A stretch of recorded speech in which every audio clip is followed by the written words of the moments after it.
আজ বানাবো দারুণ টেস্টি বকফুলের বড়া। গ্রাম বাংলার একদম ট্র্যাডিশনাল একটা রেসিপি। আমাদের বকফুল চলে এসেছে, তো লেটস স্টার্ট।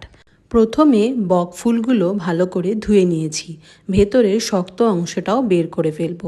এবার একটি বাটিতে নেব সামান্য চালের গুঁড়ো, বেসন, লঙ্কা গুঁড়ো, বিট নুন আর অল্প লবণ একসাথে মিশিয়ে নেব ভালো করে। অল্প অল্প জল দিয়ে একটা স্মুথ ব্যাটার তৈরি করে নেব। বড়াটাকে আর একটু ক্রিস্পি করতে একটু ব্রেড ক্রামসে মেশান একটু সামান্য ময়দা। এবার বকফুলগুলো ব্যাটারে ভালো করে ডুবিয়ে নিয়ে ব্রেড ক্রামসের কোটিং করে নেব। এক এক করে সবকটা এভাবেই কোট করে নিতে হবে।